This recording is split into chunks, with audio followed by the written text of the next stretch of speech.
దేవుని నామమునకు మహిమ కలుగును గాక. ప్రియ సహోదరి సహోదరులరా, ఈ సమయమున దేవుని వాక్యమును ధ్యానిద్దాము.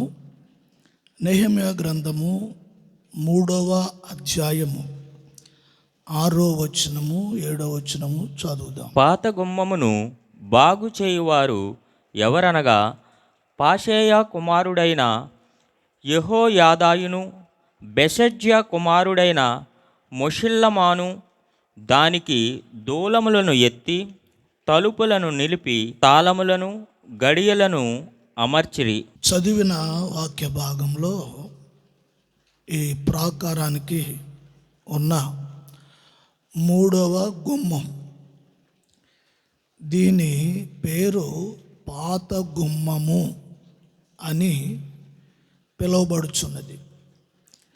పాత గుమ్మము అంటే దీని భావము ఏమిటి అంటే, పాత గుమ్మం అనగా పురాతనమైన గుమ్మము, పూర్వ గుమ్మము, మొదటిలో ఉన్న పూర్వ గుమ్మము అని ఈ భావాన్ని కలిగిస్తూ ఉంది. స్తోత్రం. అయితే ఈ గుమ్మముతో పాటు దీనికి తలుపులు, గెడలు కూడా వారు అమర్చారు.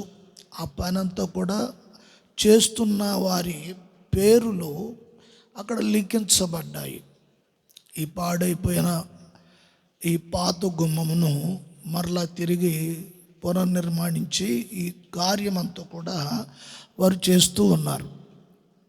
అయితే ఇక్కడ మరొక విషయం ఏంటంటే, వారు దానిని ఆనుకొని, దేన్ని ఆనుకొని, ఈ పాత గుమ్మాన్ని ఆనుకొని వారు ప్రాకారము పని, అక్కడున్న న్యాయపీఠపు స్థలము యొక్క ఆ పని కూడా వారు బాగు చేయుచున్నారు. అంటే బాగు చేస్తున్నారంటే అది పాడైపోయింది. పాడైపోయిన ఈ గుమ్మాన్ని బాగు చేయుచున్నారు. స్తోత్రం.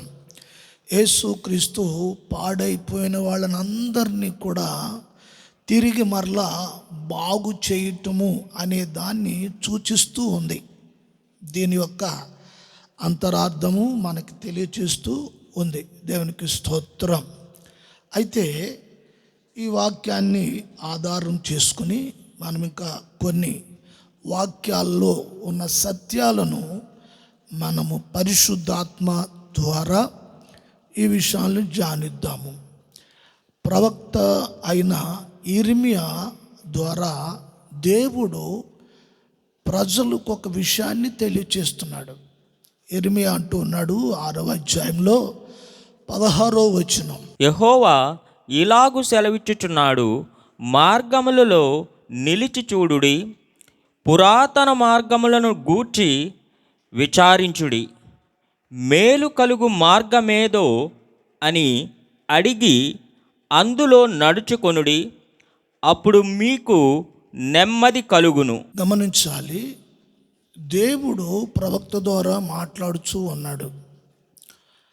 పురాతన మార్గములలో నిలిచి చూడుడి అని ప్రభు సెలవిస్తూ ఉన్నాడు. అయితే ఈ పురాతన మార్గములో నిలిచి చూచి మేలైంది ఏదో బాగా గమనించాలి. ఇక్కడ మేలైనది మార్గము ఏదో మీరు అడిగి తెలుసుకొని దానిలో మీరు నడవాలి, అప్పుడు మీకు నెమ్మది కలుగుతుంది అని చెప్తూ ఉన్నారు.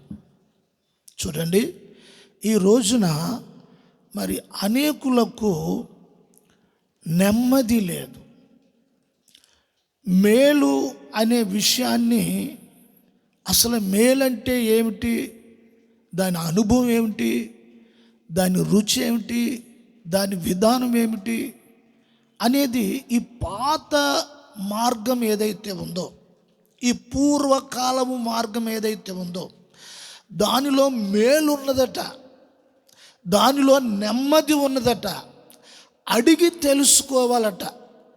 గమనించాలి, ఈ పాత పూర్వ మార్గము అనే విషయాన్ని చూస్తున్నప్పుడు నెహెమ్యా గ్రంథము ద్వారా గుమ్మాలు బాగు చేయబడుచున్నవి. అట్లాగే ఆ తలుపులు బాగు చేసి ఆ తలుపులు గడియలు కూడా పెట్టబడుచున్నవి. అట్లాగే ప్రాకారము కూడా బాగు చేసి అది కూడా ఈ గుమ్మాన్ని ఆనుకొని ఈ పని అంతా కూడా జరుగుతూ ఉంది. విశ్వాసులు గమనించాలి, పాడైపోయిన జీవితాలు ఎక్కడెక్కడ ఏ విధంగా పాడైపోయినాయో క్రీస్తు యొక్క వాక్యము, ఆ వాక్యము ప్రతి వ్యక్తిని బాగు చేయటానికి అది ఇవ్వబడి ఉంది. ఇక్కడ ఒక విషయాన్ని తెలియజేస్తున్నారు. గుమ్మాన్ని ఆనుకొని పని చేస్తూ ఉన్నారు. ఈ ఆనుకొని అనే మాట ఈ అధ్యాయంలో 32 సార్లు ఇక్కడ ఆ మాటను మనము చూస్తాము. ఆనుకొని, గుమ్మాన్ని ఆనుకొని, ప్రాకారాన్ని ఆనుకొని ఈ పనంతా చేసేది యెరికోలో ఉన్నవారు, గిబ్యానీయులు, ఇలాగా రకరకాల ప్రాంతాల్లో ఉన్నవారు ఈ పనిని చేస్తున్నారు. చూడండి, వాస్తవానికి యెరికో ప్రజలు దేవునికి వ్యతిరేకంగా తిరుగుబాటుగా ఉన్నవారు. అయితే ఇక్కడ వాక్య భాగంలో మనం చూస్తున్నప్పుడు వారి కూడా ప్రాకారమును గుమ్మములో ఆ పాడైపోయిన ఆ విషయాల్లో వారు కూడా పని చేస్తున్నారు. దేవుడు వారిని కూడా ఏర్పాటు చేసి వారి చేత పని జరిగిస్తున్నారు. స్తోత్రం. ఇదంతా కూడా ఆనుకొని ఈ మాట 32 సార్లు ఉన్నది. అయితే ఆనుకునే మాట దేన్ని సూచిస్తుంది అంటే ఒక ఐక్యతను సూచిస్తుంది, ఒక ఐక్యతను సూచిస్తూ ఉంది. దేవునికి స్తోత్రము కలుగునుగాక. అయితే ఈ దేవుని పని విషయంలో బాగుపడాలి, మేలు జరగాలి, నెమ్మది కావాలి అని ఎవరైతే మరి ఆలోచిస్తున్నారో అటువంటి వారు ఈ లేఖనాలు ఆధారం చేసుకుని దేవుని ఉద్దేశాన్ని ఎరగాలని ప్రభువు కోరుచు ఉన్నాడు. పురాతన మార్గములలో మీరు నిలిచి చూడాలి అని చెప్తున్నారు. అయితే ఇప్పుడు పురాతన ఆ పాతది దేవుని విషయాలు, దేవుని సంకల్పము, దేవుని ఆలోచన, దేవుని ప్రణాళిక ఇదంతా కూడా మరుగున పడిపోతుంది. అయితే ఇప్పుడు ఈ మొదటనున్నది ఏదైతే ఉన్నదో, దేవుడు మొదటి నుండి ఏదైతే చేశాడో, ఏ మార్గం అయితే సూచించాడో అదంతా కూడా మరుగు పడిపోతుంది.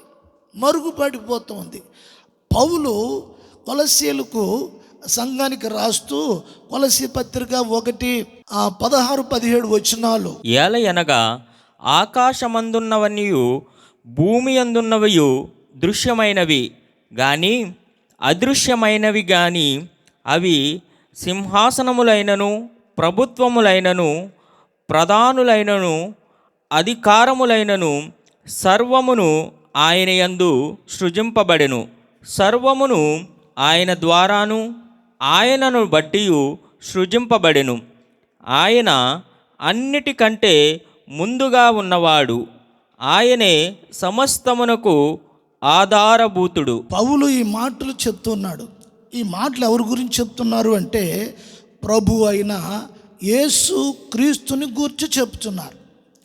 అయితే ఇప్పుడు ఈయనట ఎప్పుడున్నాడట? ఈయన 2000 సంవత్సరాల నుండి యేసు ప్రభువు లోకానికి పరిచయం అయ్యారు కదా.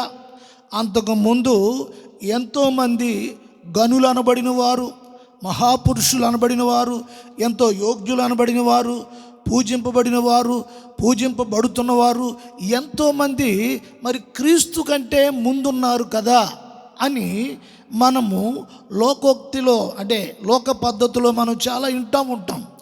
అయితే ఇప్పుడు వాక్యము ఏం తెలియజేస్తుంది? ఆయనట సృష్టికి ముందున్నాడట. చంద్రుడు, సూర్యుడు, నక్షత్రములు సమస్తమును లేనప్పుడే ఆయన ఉన్నాడట. సింహాసనములైనను, దేవదూతలైనను, అధికారులైనను, ఎవరినైనను వారందరినీ కూడా ఆయనే సృజించారు అని వాక్యము తెలియజేస్తూ ఉంది. ఆయన క్రియేటర్, సృష్టికర్త. ఆయన సృష్టికర్త, ఆయన ఆది యందు ఉన్నవాడు, ఆయన మొదటి ఉన్నవాడు. అందుకే నెహెమ్యా అంటున్నాడు, పాత గుమ్మము పాడైపోయి. ఈ పాత గుమ్మను నెహెమ్యాకు దేవుడు ఒక గొప్ప భారమును పెట్టాడు, ఈ గుమ్మమును బాగు చేయటానికి. ప్రాకారమును పాడైపోయింది, ఆ ప్రాకారమును బాగు చేయటానికి ఒక భారమును పెట్టాడు. దేవుని ఉద్దేశాన్ని ప్రజలకు తెలియజేయటానికి, మానవులకి తెలియజేయటానికి, ఈ సృష్టి విశ్వానికి తెలియజేయటానికి ఆయన మొదటనున్నవాడు, ఆయన ఆది సంభూతుడు. ఆయన ఆది సంభూతుడు. ఆయన దేవదూతలను సృష్టించినవాడు. సింహాసనములని, అధికారులని, న్యాయపీఠాలని, ఇలాగ ఎన్నో మనము చూస్తున్నాం. వీటినన్నిటినీ కూడా సృజించినవాడు ప్రభు అయిన యేసు క్రీస్తు అని తెలియజేయబడుతుంది. కడమ పోస్తులు అంటే యేసు ప్రభు శిష్యులు 12 మంది. వారు కూడా ఒక సాక్ష్యాన్ని ఇస్తున్నారు. యోహాను మొదటి పత్రికలో 1వ వచనము 2వ వచనము మనం చూసినట్లయితే అపోస్తులు కూడా సాక్ష్యం ఇస్తున్నారు. ఎవరిని గురించి సాక్ష్యం ఇస్తున్నారు? యేసు ప్రభుని గురించి సాక్ష్యం ఇస్తున్నారు. వారు ఏం చెప్తున్నారు? ఒకసారి వాక్యంలో మనము చూద్దాం. జీవవాక్యమును గూర్చినది ఆది నుండి ఏది ఉండెనో, మేమేది వింటిమో, కన్నులారా ఏది చూచితిమో, ఏది నిదానించి కనుగొంటిమో, మా చేతులు దేనిని తాకి చూచెనో అది మీకు తెలియజేయుచున్నాము. వారు ఆది నుండి ఏదైతే ఉన్నదో, ఈ పత్రిక రాసిన యోహాను సువార్త కూడా రాశారు. యోహాను సువార్త రాశారు. ఆ సువార్త ప్రారంభంలో ఆయన అంటాడు, ఆది యందు వాక్యముండును, వాక్యము దేవుని యొద్ద ఉండెను, దేవుడు వాక్యమై ఉన్నాడు అని చెప్తూ ఉన్నారు. చూడండి, ఇప్పుడు ఎవరి గురించి చెప్తున్నారు అంటే ప్రభు అయిన యేసు క్రీస్తు గురించి మాట్లాడుతున్నారు. ఆ ఆది యందు వాక్యమై ఉన్న ప్రభువు ఈ లోకానికి శరీరధారిగా ఈ లోకానికి మానవులు రక్షణార్థమై ఆయన ప్రత్యక్షమయ్యారు అని చెప్తున్నారు. ఎందుకు ప్రత్యక్షమయ్యారు? వాక్యమై ఉన్న దేవుడు శరీరాన్ని ధరించుకున్నారు. నరవతారం ఎత్తారు. ఆయన నరుడు కాదు. దేవునికి స్తోత్రం. ఆయన అగ్ని వంటి వాడు, ఆయన మహాప్రభావము కలిగిన వాడు, మహాభయంకరుడు, ఆయన మహాదేవుడు, ఆయన మహాపరిశుద్ధుడు. అటువంటి వాడు ఆయన శరీరము ధరించుకున్నారు. శరీరములోనికి వాక్యమైన వాడు వచ్చారు. ఈ లోకంలో మన మధ్యలో సంచరించారు. అందుకే అపోస్తులు యోహాను పత్రికలో మాట్లాడుతున్నారు, ఆది నుండి ఏదైతే ఉన్నదో, మేము కన్నులారా ఏదైతే చూచితిమో, మేము మా చేతులు దేన్ని తాకినాయో, వారు సాక్ష్యాన్ని చెప్తున్నారు. ప్రజలకు సాక్ష్యం చెప్తున్నారు, సంఘానికి తెలియజేస్తున్నారు. ఆయన్ని మేము తాకాము, మా కన్నులు ఆయన్ని చూచినవి, ఆయనతో మేము పండుకున్నాము, ఆయనతో నడిచాము, ఆయనతో తిరిగాము, ఆయనతో ఉన్నాము. అదిగో ఆది నుండి ఉన్న ఆ జీవము మాకు ప్రత్యక్షమైంది, దాని గూర్చి మీకు మేము సాక్ష్యం ఇస్తా ఉన్నామని చెప్తున్నారు. ఇప్పుడు ఎవరిని గూర్చి బోధిస్తూ ఉన్నారు? ఎవరి గూర్చి ప్రకటిస్తున్నారు? అపోస్తులు ఎవరి గురించి ప్రకటిస్తున్నారు? ఎవరిని గురించి బోధిస్తూ ఉన్నారు? దేవునికి స్తోత్రం కలుగును గాక. ఈ 12 మంది అపోస్తులు, ఈ 12 మంది కడమ అపోస్తులు, వీళ్ళ మాటలు ఎట్లా ఉన్నాయో తెలుసా? మేము తాకాము అని చెప్తున్నారు. ఆ జీవాన్ని తాకారట, ఆ వెలుగుని తాకారట, ఆ మహిమను తాకారట. దేవునికి స్తోత్రం. వారి అనుభవము, వారి సాక్ష్యము తెలియచేస్తూ ఉన్నారు. యోధాపత్రికలో కూడా ఒక మాట మనము దీనికి సంబంధించి చూస్తాము. యోధాపత్రిక 1:3 కూడా చూస్తే, ప్రియులారా, మనందరికీ కలిగడి రక్షణ గూర్చి మీకు వ్రాయవలెనని విశేషాసక్తి గలవాడనై ప్రయత్నపడుచుండగా పరిశుద్ధులకు ఒక్కసారే అప్పగింపబడిన బోధ నిమిత్తము మీరు పోరాడవలెనని మిమ్మును వేడుకొనుచు మీకు వ్రాయవలసి వచ్చెను. చూడండి, ఈ పత్రిక ప్రభు అయిన యేసు క్రీస్తు కన్యక మరియకు పరిశుద్ధాత్మ ద్వారా జన్మించిన తరువాత యోసేపుకును మరియమ్మకును జన్మించిన ఆ కుమారుల్లో ఈయన కూడా ఒకరు. ఈ యోధ సంఘానికి, రక్షణను గూర్చి రక్షింపబడిన సంఘానికి ఈ పత్రిక రాస్తూ ఈ పత్రికలో ఒక విషయాన్ని తెలియచేస్తున్నారు. కడమ అపోస్తులకు ఒక్కసారే పరిశుద్ధులకు యేసు ప్రభు ఏం అప్పగించారట? బోధను అప్పగించారట. ఏంటట? కడమ అపోస్తులకు పరిశుద్ధులకు ఒక్కసారే మరి బోధ అప్పగించారు. ఆ 12 మంది అపోస్తులు ప్రపంచమంతా కూడా చెదిరిపోయి, ప్రపంచమంతా ఆ అప్పగించిన బోధ నిమిత్తము వారు ప్రాణాలు సైతము పణముగా పెట్టేసి వారు హతసాక్షులు అయిపోయారు. దేవునికి స్తోత్రం. బోధ నిమిత్తము పోరాడవాలనని మీకు తెలియజేస్తూ ఉన్నాను అని చెప్తూ ఉన్నాడు. చూడండి, బోధ నిమిత్తము పోరాటమట. ఈ రోజున అనేకమైన రకరకాల బోధలు వచ్చేసినాయి. కలిపి చెరిపే బోధలు వచ్చేసినాయి. దెయ్యపు బోధలు వచ్చేసినాయి. దేవునికి స్తోత్రము కలుగును గాక. దురద చెవులు కలిగిన వారు అనేకులు వారికి సంబంధించి వారికి ఇష్టానుసారంగా ఉండడానికి వారు కొంతమంది బోధకుల్ని ఏర్పాటు చేసుకున్నారట. ఇప్పుడు బోధ మారిపోయింది. దెయ్యాలు బోధ వచ్చేసింది. పౌలు తిమోతికి కూడా మొదటి పత్రికలో రాస్తూ 4వ అధ్యాయము 2వ వచనంలో కూడా చెప్తాడు. అయితే కడవరి దినములలో కొందరు అబద్ధికుల వేషధారణ వలన మోసపరచుచు ఆత్మల యందును దెయ్యముల బోధ యందును లక్ష్యముంచి విశ్వాస భ్రష్టులగుదురని ఆత్మ తేటగా చెప్పుచున్నాడు. హల్లెలూయా. చూడండి ప్రియ సహోదరి సహోదరులారా, అంటే ఈ రోజున బోధ రకరకాలుగా బోధలు వచ్చేసినాయి. మరి ఈ రోజున విశ్వాసులు ప్రజలు మరి బోధను ఏ బోధ వినాలో తెలియలేని పరిస్థితుల్లో ఉన్నాయి. విశ్వాసుల్ని భ్రష్టత్వం పట్టించే బోధలు, అవి దెయ్యపు బోధలని చెప్పబడింది. మరి అపోస్తులు బోధ ప్రకటిస్తున్నారు. అపోస్తుల బోధ ఏముంది? మనం అపోస్తుల కార్యము 2వ అధ్యాయంలో 42వ వచనంలో మనము చూస్తూ ఉంటాం. వీరు అపోస్తుల బోధ యందును సహవాసమందును రొట్టె విరుచుట యందును ప్రార్థన చేయుట యందును ఎడతెగకయుండురి. గమనించాలి ఇక్కడ. ఇప్పుడు ఆ పాత బోధ ఏదైతే ఉందో, విన్నారా?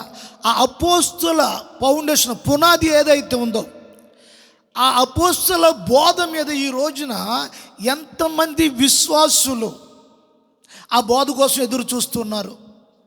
ఇప్పుడు బోధలు మారిపోయినాయి. అసలు నిజమైన బోధ ఏంటో తెలియని ప్రజలు వచ్చేసారు. రకరకాల బోధలు, రకరకాల పద్ధతులు, రకరకాల సిద్ధాంతాలు, పరిశుద్ధాత్మను ఎదిరించే బోధలు కూడా వచ్చేసినాయి.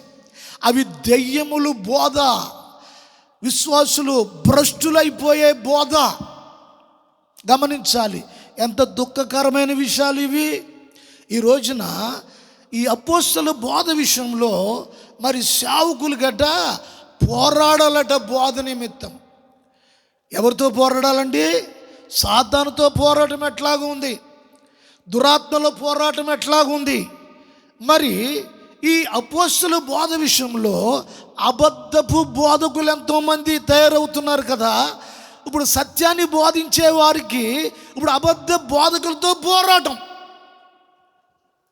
ఎగతాళి, హేళన, బోధల్ని కలిపి చెరిపి ప్రజలకు ఉన్నది పక్కన పెట్టేసి కొత్త కొత్త కొత్త కొత్త పద్ధతులు, కొత్త కొత్త సిద్ధాంతాలు, కొత్త కొత్త ఏర్పాట్లు, మనుషులకు అనుకూలమైన బోధ, మనుషులకు అనుకూలమైన బోధ, తీపి తీపి తీపి మాటలు. తమ్ముడా తీపి తీపి మాటలు. ఇక్కడ అపోస్తల బోధ గురించి చూస్తున్నప్పుడు, ఇప్పుడు ఈ బోధ మరి పేతురు చేస్తున్నప్పుడు ఒకేసారి వాళ్ళ హృదయంలో మరి గుచ్చుకున్నది, పొడవబడి ఉందని వాక్యం మనం చూస్తాం అపోస్తల కార్యం 2వ అధ్యాయంలో. ఇప్పుడు మరి అపోస్తల బోధ పొడవబడి, మనుషుల్ని బాగు చేయబడి, మనుషుల యొక్క జీవితాలను శుభ్రపరచబడి, నెమ్మది, సమాధానమును, మేలును కలుగు చేసే బోధ. ఇది బోధ. ఈ బోధకు వ్యతిరేకులు ఎవరంటే ఈ రోజున సేవకులే, అన్యులు కాదు. ఈ అపోస్తల బోధకి ఈ రోజున వ్యతిరేకులు ఎవరు అంటే సేవకులే, బోధకులే, రకరకాల. అయితే వాక్యం వింటున్న మరి దేవుని ప్రియ ప్రజలారా, మీ అందరి కొరకు దేవుడు తన సంకల్పాన్ని, ఆయన సత్యాన్ని మీ ఎదుట పెడుతూ ఉన్నారు. ఇప్పుడు ఈ పాత మార్గం, ఈ పాత బోధ ఇదంతా కూడా మరుగుకెళ్ళిపోయింది, మరుగును పెట్టేస్తున్నారు. అందరూ కూడా ఆశీర్వాదాలు, స్వస్థతలు, మేలులు, లాభాలు. ఏంటి మేము మీ మేలు కొరకు మేము ప్రార్థన చేస్తాం, మీ లాభం కొరకు మేము ప్రార్థన చేస్తాం, మీరు లాభం పొందుకోండి, మేము కూడా లాభం పొందుకుంటాం. దేవునికి స్తోత్రం. మరి బోధ ఏమైంది? బోధకి చోట్లేదు. కారణం ఏంటి? దేవునికి స్తోత్రం కలుగును గాక. ఈ బోధ మరి మనుషులకు మేలు కలుగు చేసే, మేలు అంటే బాగు చేసేది. దేవునికి స్తోత్రం కలుగును గాక. ఈ రోజున పాపంలో ఉన్న ఒక వ్యక్తికి జబ్బు వచ్చింది. యేసు ప్రభు ఒకసారి అన్నారు, మరొక పక్షవాతం కలిగిన ఒక వ్యక్తిని తీసుకొచ్చారు యేసు ప్రభు దగ్గరికి. తీసుకొచ్చినప్పుడు మరి ఆ రూమ్ అంతా కూడా చాలా టైట్గా జనంతో కిక్కిరిసిపోయినప్పుడు ఆ డోర్ అంతా కూడా, డోర్ దగ్గర కూడా జనం ఉన్నారు, తలుపులు దగ్గర అయినాయి. అయితే అక్కడ ఆ రోగిని ఆ ఇంటి పైకప్పు విప్పి యేసు ప్రభు ఉన్న స్థలంలోనికి దించారట. అయితే ఆ వ్యక్తిని ఆ పక్షవాతం నుండి అతడు విడుదల పొందటానికి, బాగుపడటానికి ఆ ఉద్దేశంతో తీసుకొచ్చి దించారు. వారికి మంచి విశ్వాసం ఉంది. అయితే ప్రభు అన్నారు, ఇదిగో నీ పాపములు క్షమించబడ్డాయి అన్నారు. కావలసింది ఏంటి? రోగానికి స్వస్థత, మరి ఆత్మకు విడుదల. ప్రభు ఉద్దేశం ఏమిటి? మేలు చేసేది ఏమిటంటే ఆత్మకు ముందు విడుదల కావాలి, శరీరానికి, రోగానికి కూడా విడుదల కావాలి. దేవునికి స్తోత్రం. ప్రభు అది కూడా చేయగలరు, అది కూడా చేస్తారు. అయితే ప్రభు ఉద్దేశం ఏమిటి? నీ పాపాలు క్షమించబడ్డాయి. ఈ రోజున ప్రభు యొక్క అపోస్తలు బోధ ఏమిటంటే పాపిని విడిపించి, పాపం నుండి బాగు చేసి, పాపంలో పడిపోయిన, పాపపు ప్రభావంతో పడిపోయి కూలిపోయిన బ్రతుకులను తిరిగి మరలా మేలు చేసేది ఈ బోధ ఉన్నది. దేవునికి స్తోత్రము కలుగునుగాక. ప్రియ వాక్యం ఉంటున్న సహోదరి సహోదరులారా, దేవుని వాక్యము అపోస్తులకు బోధింపబడినప్పుడు వారు ప్రజలతో మాట్లాడుతున్నారు. పౌలు అంటాడు కొరింథీ పత్రికలో, ఆయన ఒక మాట అంటారు, 2 కొరింథీ పత్రిక 2వ అధ్యాయము 17వ వచనంలో అపోస్తులుడు ఈ సందర్భాన్ని మరి ఈ సందర్భాన్ని సూచనగా ఒక మాట చెప్తున్నారు సంఘానికి. కావున ఇట్టి సంగతులకు చాలిన వాడెవడు? మేము దేవుని వాక్యమును కలిపి చెరిపెడు అనేకుల వలె ఉండక, నిష్కాపట్యము గల వారమును దేవుని వలన నియమింపబడిన వారమును అయి ఉండి, క్రీస్తునందు దేవుని ఎదుట బోధించుచున్నాము. స్తోత్రం. ఆయన అంటున్నారు, అనేకులట కలిపి చెరిపే బోధను తీసుకొస్తున్నారట.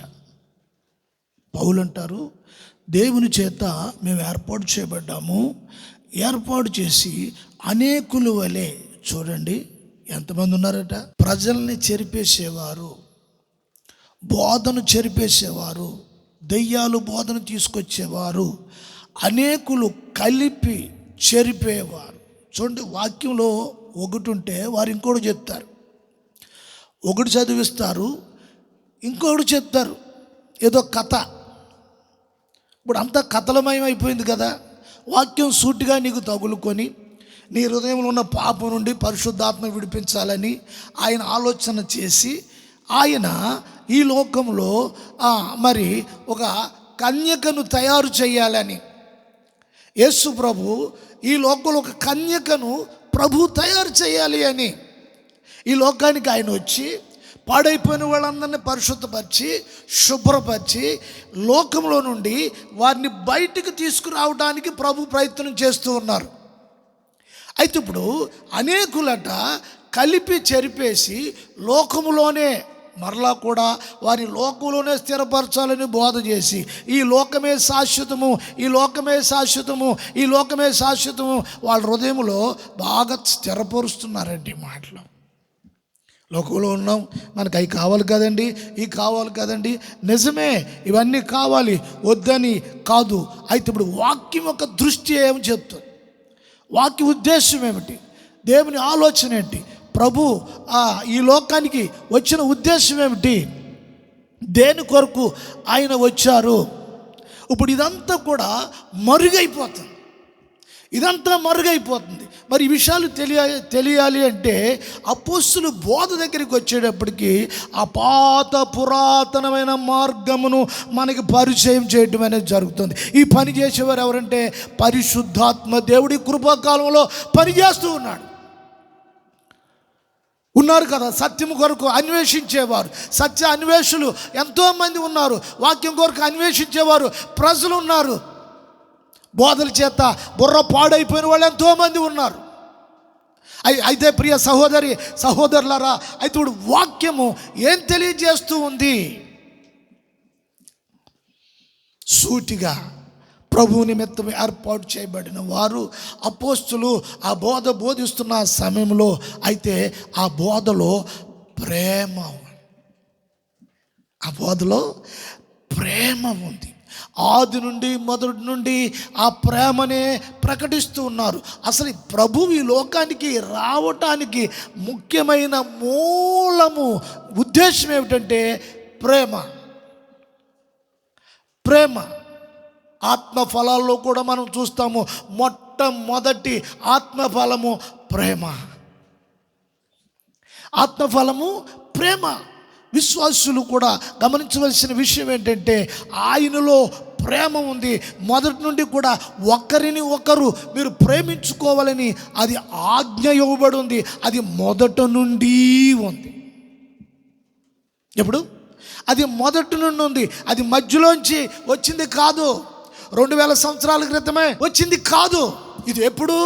ఆది యందు తండ్రి అయిన దేవుడు మానవ జాతి నిమిత్తము ఒక పెద్ద ప్రణాళిక చేసి ఆ ప్రేమను గొల్గొతా కొండ మీద సిలువలో ఆ ప్రేమను వ్యక్తపరిచారు. ప్రభు సిలువలో ప్రేమను ప్రకటించారు, తెలియజేశారు, బయలుపరిచారు. దేవునికి స్తోత్రం. ఇదిగో లోకమా, నిన్ను ప్రేమించిన కారణాన్ని బట్టి ఇదిగో నాకు ఈ సిలువ మరణము, నిన్ను ప్రేమించిన కారణాన్ని బట్టి ఈ గాయములు అని యేసు ప్రభు చెప్తున్నారు. నిన్ను ప్రేమించిన కారణాన్ని బట్టి ఈ దిగంబరత్వము అని చెప్తున్నారు. నిన్ను ప్రేమించిన కారణాన్ని బట్టి ఈ వేదన, ఈ శ్రమలు నాకు అని చెప్తున్నారు. ఇవన్నీ నీ కొరకు, నిన్ను ప్రేమించిన కారణాన్ని బట్టి ఇదంతా నేను అనుభవించడానికి వచ్చాను. దీనికి మూలము ప్రేమ.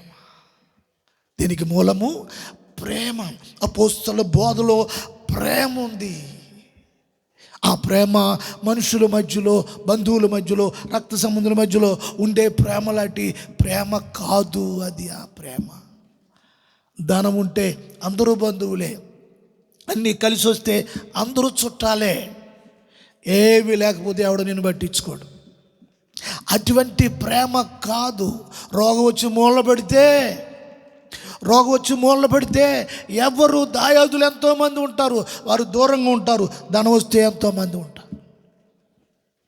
ప్రియ సహోదరి సహోదరులరా, ఈ వాక్యములో మరి నిజం ఉంది, సత్యం ఉంది, ప్రేమ ఉంది. దానిలో నెమ్మది ఉంది, దానిలో మేలు ఉంది. ఇర్మియా అంటారు కదా, పురాతన మార్గంలో నిలిచి చూడుడి.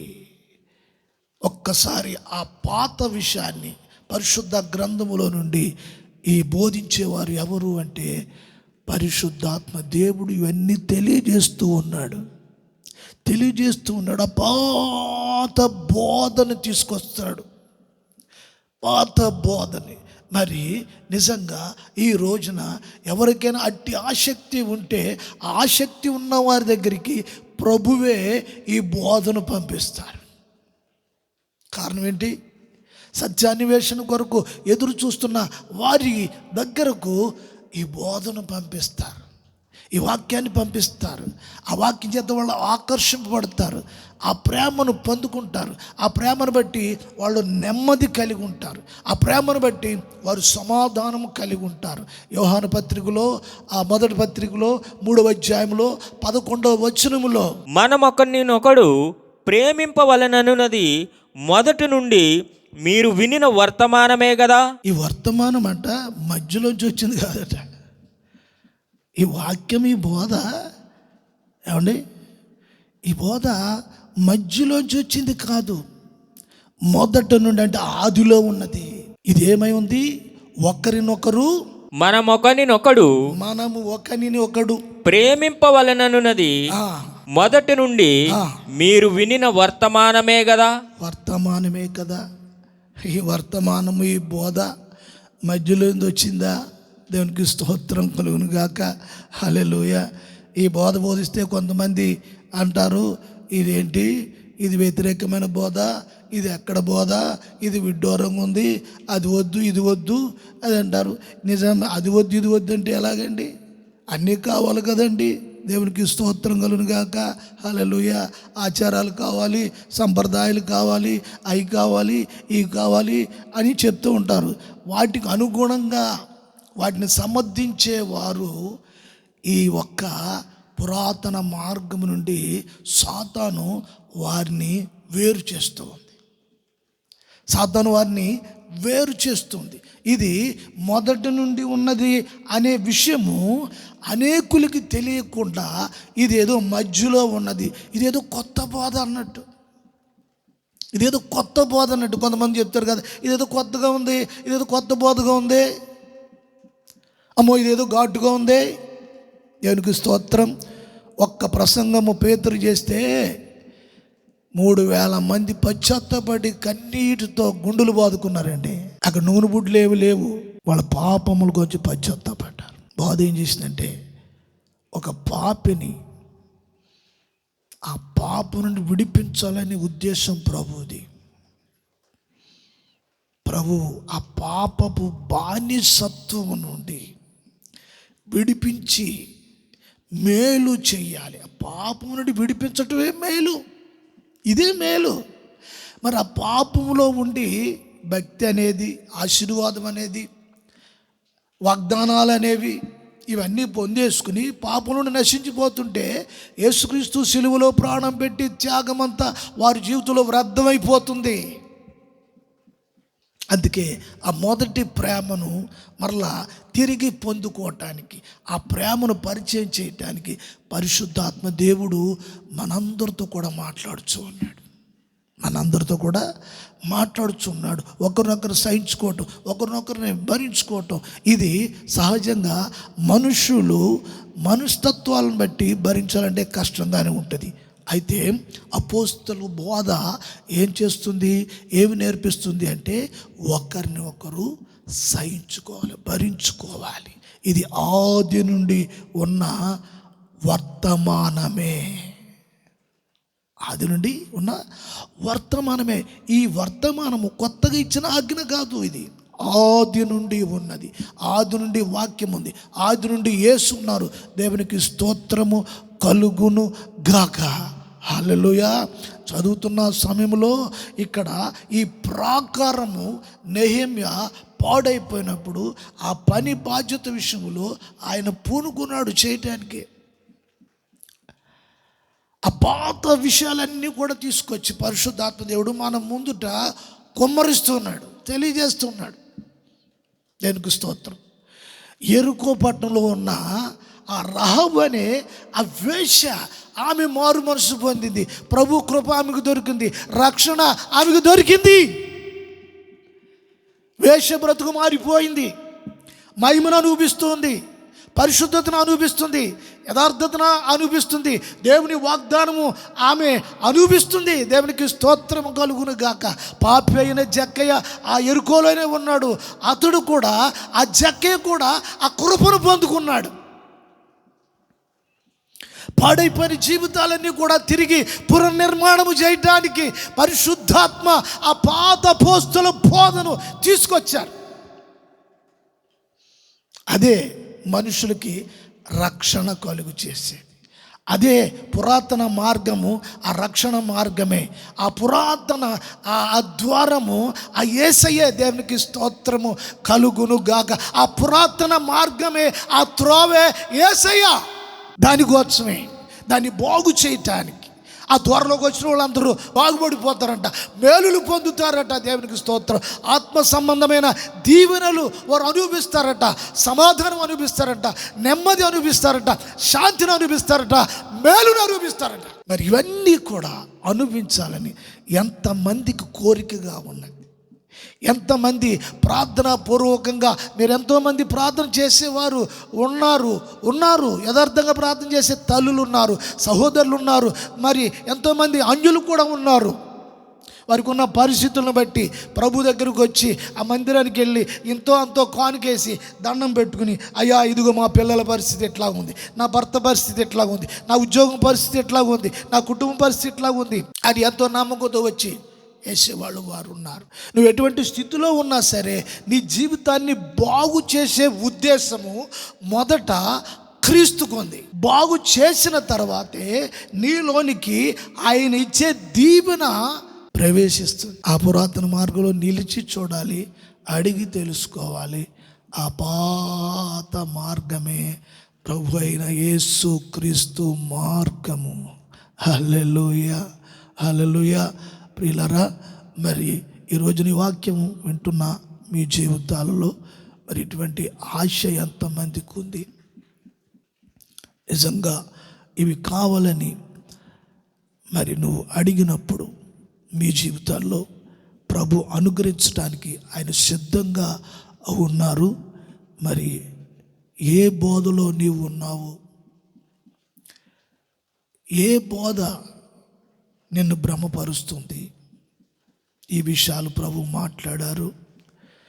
మీ జీవితాలను మేలు నెమ్మది కలిగిన పురాతనమైన మార్గంలో పరలోక తండ్రి నిర్ణయించిన ప్రణాళికలలో, సంకల్పములో మాయ చేయటానికో భ్రమపరచటానికో నిన్ను ఏదో ప్రలోభం పెట్టి దురాశలు బోధించి ధనవంతుడవుతావు, అది వస్తుంది ఇది వస్తుంది అని ప్రలోభాలు పెట్టి అబద్ధపు మాటలు చెప్పి చేసేది కాదు అపోస్తల బోధ. నిన్ను పాపం నుండి పరిశుద్ధపరిచేది. హల్లెలూయా. పరిశుద్ధపరిచేది, పవిత్రపరిచేది. దేవునికి స్తోత్రము కలుగును గాక. అనేకులు విశ్వాస భ్రష్టులైపోయారు. ఈ రోజున భ్రష్టాత్మము తాండవాడుతుంది కుటుంబంలో. అటువంటి వారిని చూసి ప్రభు కన్నీరు కారుస్తూ ఉన్నారు, పరిశుద్ధాత్మ కూడా దుఃఖిస్తూ ఉన్నారు. కానీ మరి నీవు ఆ విధంగా ఉన్నావా? ఆ విధంగా ఉన్నట్లయితే ప్రభువు మరి మీతోటే మాట్లాడుచూ ఉన్నారు. ఈ రోజున ఈ వాక్యమును బట్టి నీ సమాధానము ప్రభుకు తెలియచేయి. మిమ్మల్ని అందరూ బట్టి కూడా నేను ప్రార్థన చేస్తాను. నాతో కలిపి మరి ఏకీభవించి ప్రార్థన చేయాలని ప్రభుపేట మీకు మనవి చేస్తూ ఉన్నాను. మహాపరిశుద్ధుడా, మహోన్నతుడా, మా యేసు మీకు స్తోత్రాలు. నెహెమ్యా గ్రంథము మరి ఈ 3వ గుమ్మము, పాత గుమ్మము గూర్చి కొన్ని విషయాలు మాకు తెలియజేస్తున్నారు నాయన. నీకు స్తోత్రాలు నాయన. మా బ్రతుకుల్లో ఉన్న ప్రతి పరిస్థితి ఎరిగిన వాడవు నాయన. బిడ్డలందరితో మీరు మాట్లాడుచూ ఉన్నారు. మీ యొక్క అపోస్తుల యొక్క బోధ చేత వారి జీవితాలు కట్టబడి స్థిరపరచబడి ఆయన మీతో ఆనుకొని వారి జీవితాలు పవిత్రపరిచి దీవెనకరముగా నెమ్మదితో మేలుతో వారి కుటుంబాలు ఉండాలని